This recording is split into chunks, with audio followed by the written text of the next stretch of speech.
prenons dans un premier temps le compte caissier. Je vais prendre, c'était S Drabo qu'on avait créé. Mot de passe c'était 1, 2, 3, 4, 5. Je me connecte très rapidement avec interface caissière. Alors là, on me dit de changer le mot de passe à chaque fois.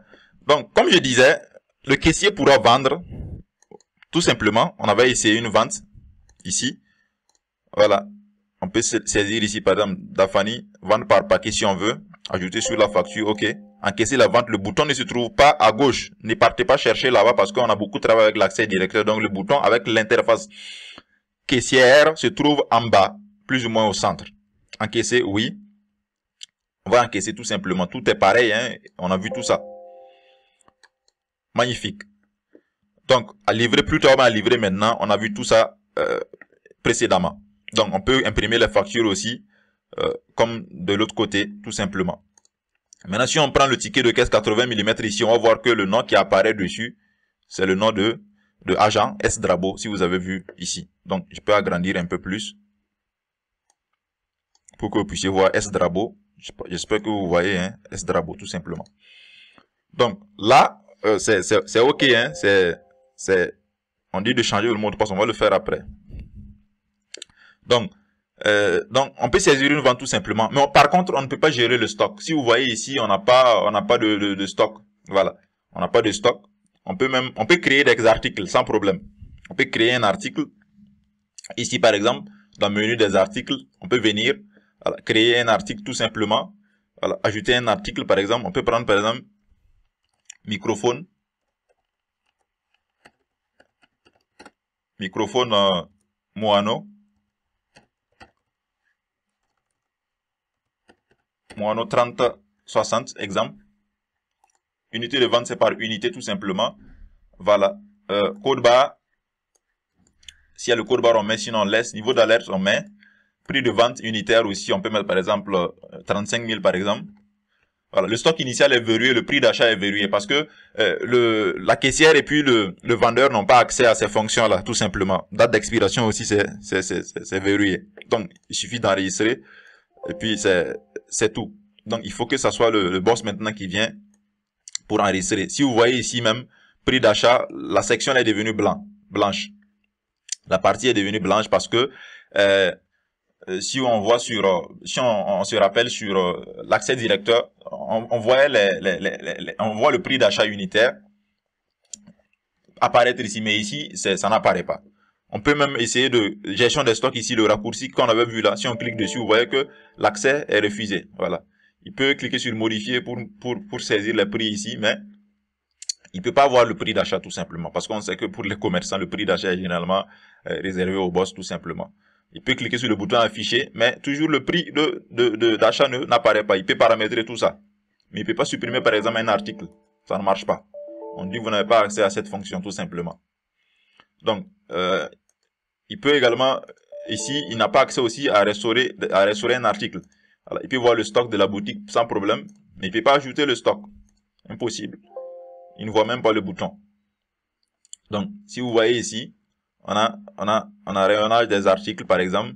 Voilà. Voilà, il a accès à cette fonction aussi. C'est bloqué, pardon. Il n'a pas accès à cette fonction du moins. Voilà. Donc, c'est également bloqué. Il peut rechercher des produits, mais il ne peut pas s'hasarder à rentrer ici, en fait. Je pense que création de code barre, là-bas aussi, il ne peut pas modifier. Juste le boss qui peut modifier quelque chose là-bas. Le stock, il ne voit même pas le bouton.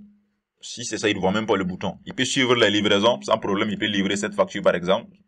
Il peut livrer sans souci. OK. Il n'y a pas de problème. Il peut livrer. Voilà. Donc, il peut même saisir une vente, comme on vient de le voir avec compte client. Je pense qu'on l'a essayé. Hein. On va prendre quoi ici? Ici, on ajoute sur la facture. On encaisse encore. Oui. Encaisser la vente. Magnifique. Il peut accorder un crédit s'il veut. Voilà. On va même faire ça. On va saisir une vente à crédit pour voir.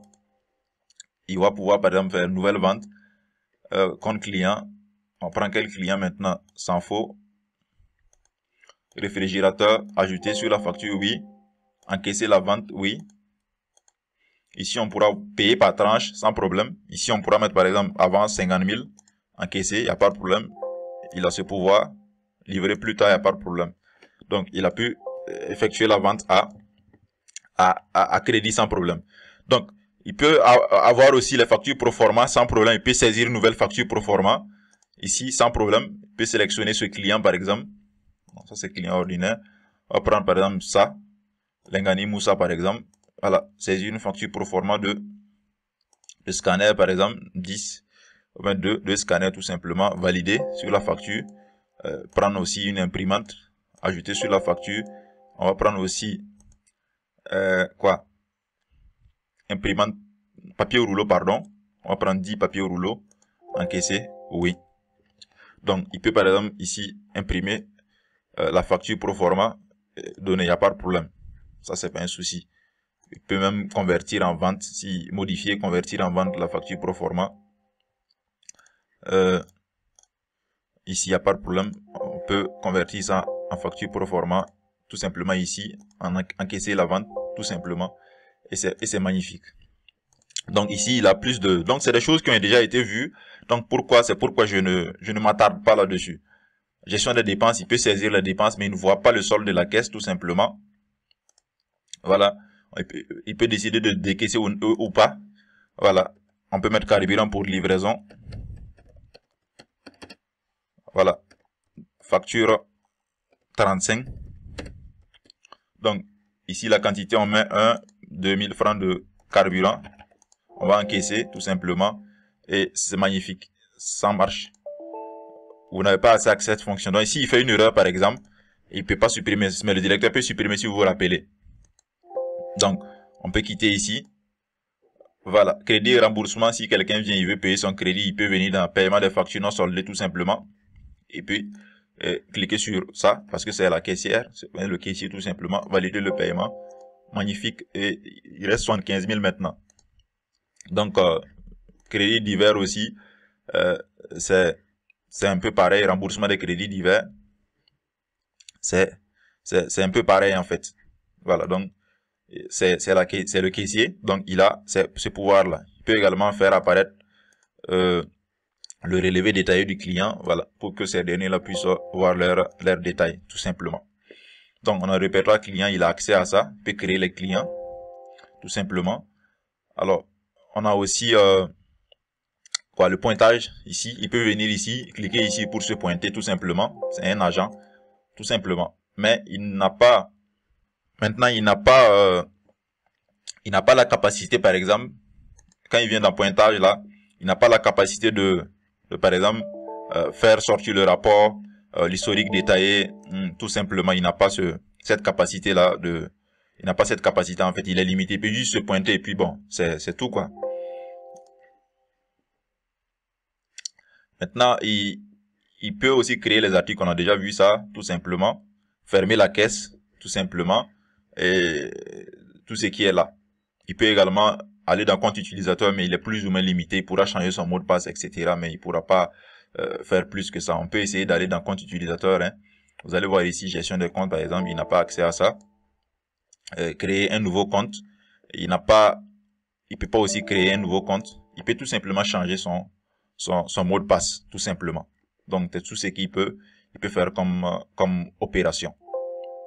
Maintenant, cette même personne-là peut se connecter en tant que vendeur également, hein, par problème. Supposons que un jour, par exemple, il vient, on l'a remplacé et puis il y a pas une autre personne qui est devenue la caissière. Et lui, par exemple, il pourra devenir vendeur en se connectant, tout simplement. Au lieu de prendre interface caissière, il va prendre interface vendeur, tout simplement. En ce moment, il se connecte en tant que vendeur. Donc, voici l'interface du vendeur qui est là. L'interface du vendeur ici, par exemple, il y aura paramètres et tout. Donc, on peut, par exemple, se connecter avec notre compte vendeur qu'on a créé là. H, si vous vous rappelez, H Diara. 1, 2, 3, 4, 5. Alors, on prend vendeur. Lui aussi, il peut se connecter comme caissier. Pas de problème. Donc, il est connecté comme vendeur. Donc, là, la personne ne peut que vendre. Donc, la personne a accès aux paramètres, au compte utilisateur. Non, paramètres, il n'a pas accès à ça, pardon. Hein. Il n'a pas accès à ça. Il a accès au compte utilisateur pour changer son mot de passe. Il a accès au répertoire client. Ici, il n'y a pas de problème. Voilà. Le répertoire client, il peut accéder. Le menu des clients, le menu des articles, pardon, il peut accéder au menu des articles. Lui aussi, pour créer les articles, comme on l'a vu avec l'autre accès, mais il ne voit pas les prix d'achat. Il ne voit pas les prix d'achat. Voilà. Donc, il peut juste accéder ici, pointage de présence, facture pro forma.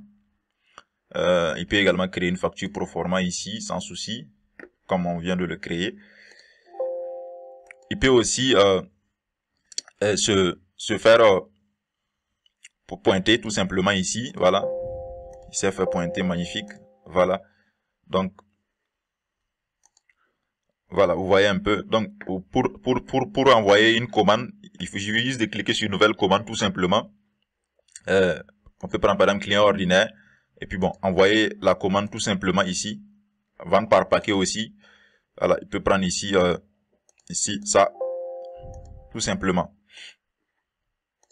Et envoyer tout simplement. Et c'est tout. Ça se présente en attente. Donc lui aussi, il a accès à cette petite barre de recherche là qui lui permet de rechercher les produits sur sa page d'accueil. Mais les autres ne peuvent pas voir ça aussi. Donc c'est lui aussi son plus comme ça. Il peut aussi voir les archives des bons de commande ici tout simplement. Pour lui seulement en fait. Donc c'est un peu cela. Donc lui aussi, vous voyez qu'il est plus ou moins limité. Il peut suivre les livraisons ici tout simplement. Il peut livrer par exemple cette facture. C'est un vendeur. Pas de problème. Ok. Sans problème. Voilà. Donc, je pense que vous avez vu un peu comment fonctionnent en gros les 3 niveaux d'accès de Magic Wand Premium. Et je pense que dans une autre vidéo, nous allons découvrir d'autres fonctions toujours du logiciel Magic Wand Premium. Allez, à bientôt. Ciao.